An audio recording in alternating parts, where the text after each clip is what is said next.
And we have reached the final video of this series. Let's just get into what I call mental space.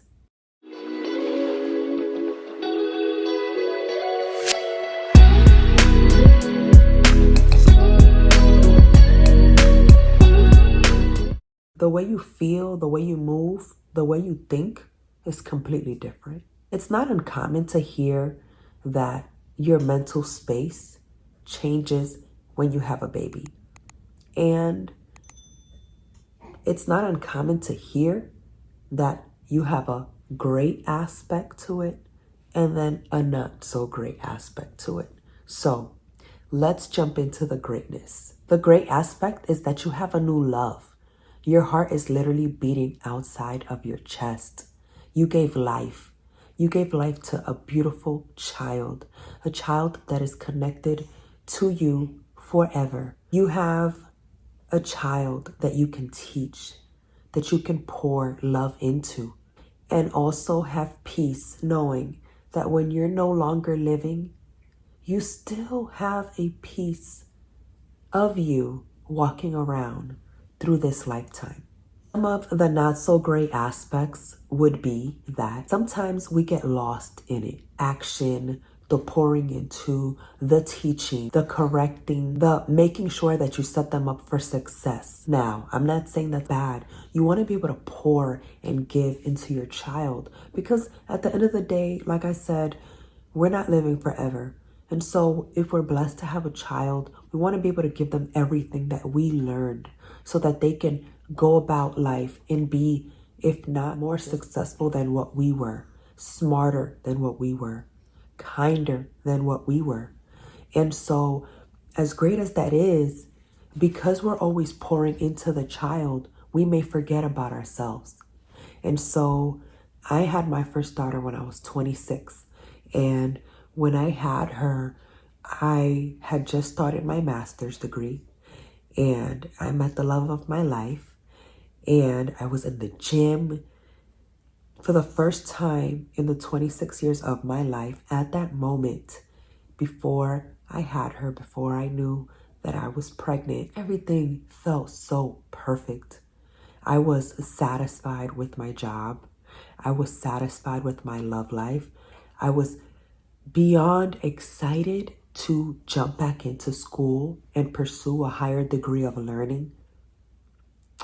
And I knew what I wanted within the next 5 years. When I found out that I was pregnant, I wasn't the happiest because I knew that at that moment in time, it was no longer about me. I needed to shift that focus, put myself on the back burner, and make sure that she received everything. And it's okay to admit that. It's okay to say, man, my life is stopping now.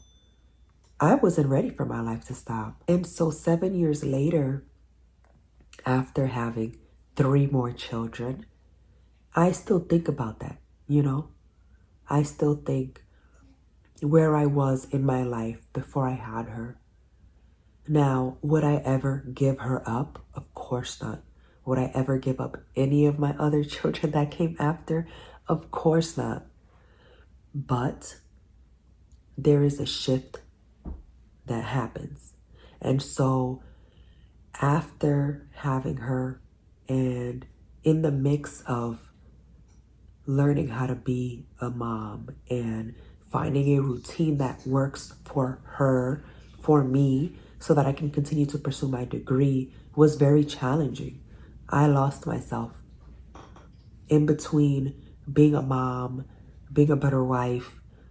I lost sight of who Janelle was. And it took me a long time to find myself again. Because at the same time, when you're a mom and you have nothing to pull from, and I'm not going to say that statement right there relates completely to me because I had other people who had children. But when you're trying to figure out how to be a mom, you pull from what you've seen, you pull from what you've experienced.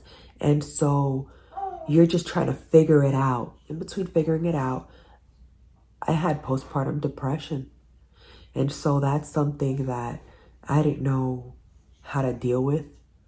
I was in denial. I knew something was wrong with me and my mental space, my emotional state. I wasn't sure if I was pulling also from the moments I had before I had her, right? That feeling of I had everything together, finally, and then everything stopped. And so dealing with all of those things was definitely a big battle for me. And I not only had postpartum depression with my first daughter, I had postpartum depression with my second daughter.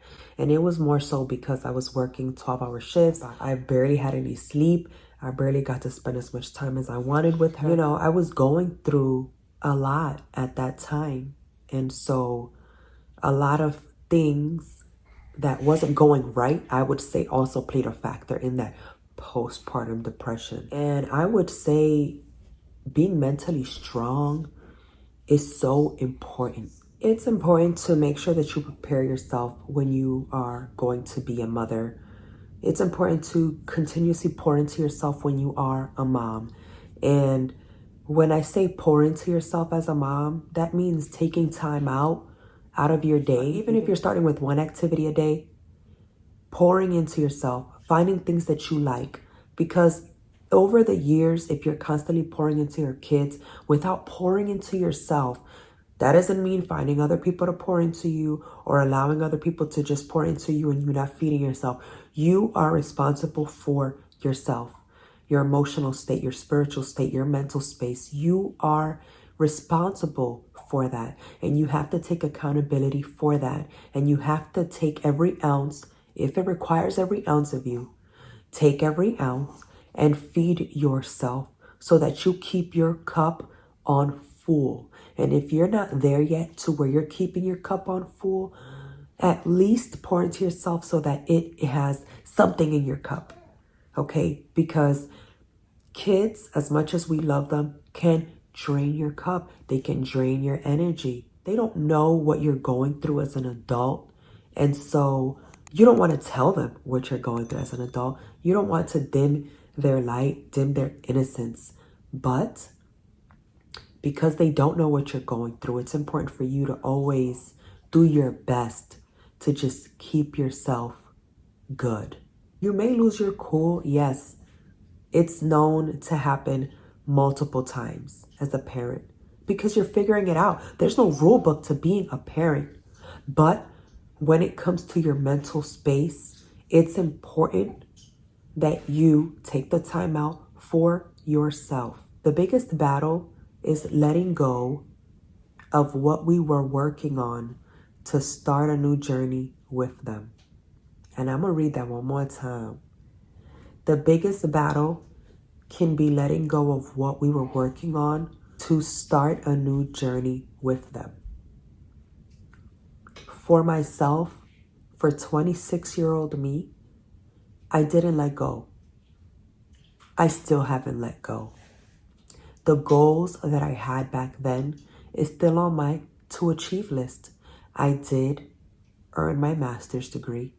It happened 4 years after I had her, but I finished. To finish up and close the loop on that statement, if you just found out you're having a baby, if you're pregnant, if you had goals before having a baby, write those goals down and keep them written down and go over it.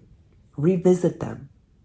Remember them, okay? So that you can continue to work on them. Because just because you have a baby doesn't mean that you don't stop working on what you wanted to work on.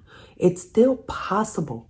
You can still achieve those goals. They just may take a little longer to accomplish, and you may have to adjust your routines and how it gets done. But it's achievable. So don't lose sight of that. Being a parent, whether you're new or old to parenthood, is overwhelming. The needs of the child can change. Every child requires something different. So balancing and creating time for self is key. Keeping yourself afloat and having a support system there is very, very important. Even if you have that one friend okay? One friend, you, the child, and that one friend of yours. If that's all you have, hold on to it. Because at the end of the day, that friend can pull you through. When you're feeling overwhelmed as a parent, when you're going through so much in your life, a job change, you're losing people in your life that you thought were going to remain there forever, financial burdens, and the list can go on. Having one person to just talk with.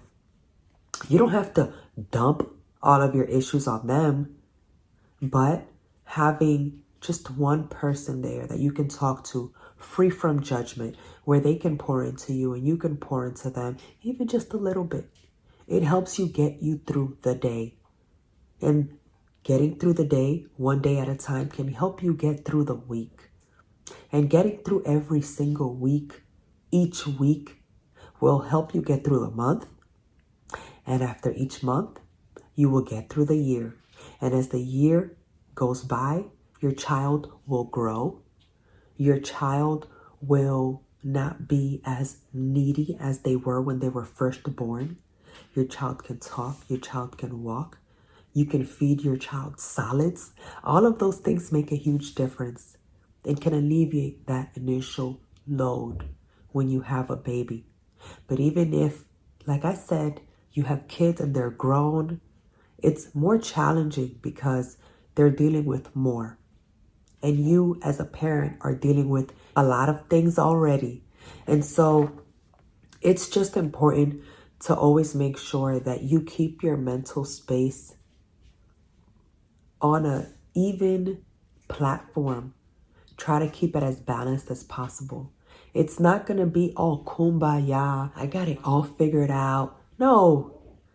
As a parent, you're figuring things out as you go. You're figuring out life as you go. Life is always going to constantly throw you obstacles. So if you're not battling with one thing one day, you will the next, unfortunately. And so at the end of the day, when it comes to being a parent and when it comes to just your mental space, try to have a balance. Don't get stuck on this is the new routine. Gotta throw out the old routine. All routines just suck. At the end of the day, routines can work, but it doesn't work all the time. So as a parent from one to another, know that when it comes to specific routines, sometimes you just gotta go with the flow and wing it. Because if you wrap your mind around this has to be a specific routine and it doesn't go that way, it's going to just throw everything out of whack. You're going to become stressed, frustrated. You may get anxiety. So being a parent is a lot. And there's always a lot to unpack here. But what I can say is that after having my fourth child, I still keep the goals that I had when I first had a baby and I felt like my life stopped at the forefront. Even if I may not be acting on it, I'm going to say, you know what? I'm chipping away at this goal a little bit at a time. It may not happen as quick as I want, but when it comes to having a child, I firmly believe that they come first. They are that first priority.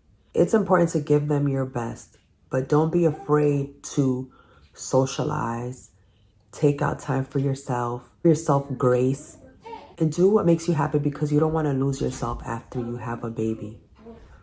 Once you lost yourself, it's very hard to get yourself back. And so to sum this video up, they are a blessing.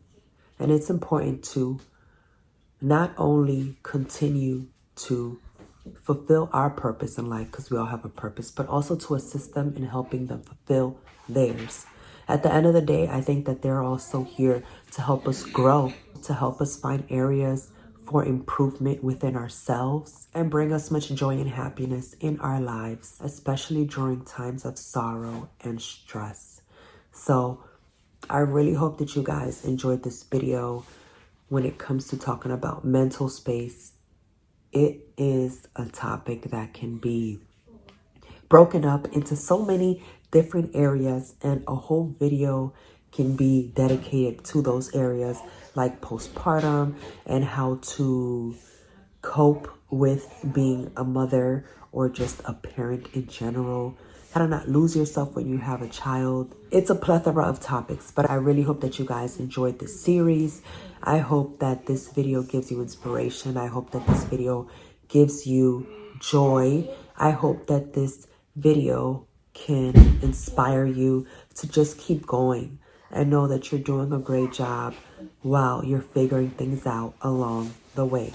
So with that being said, if you guys have any questions at all about any of the videos or any questions about this video in specific, if you guys want me to create a secondary video to any of the topics I talked about, or even if I spoke about one sentence that just caught you and you want me to dedicate a whole video to that, let me know. Leave me a comment down below. Please like this video if you're feeling the vibes. Subscribe to my channel and hit the bell so that you never miss another video.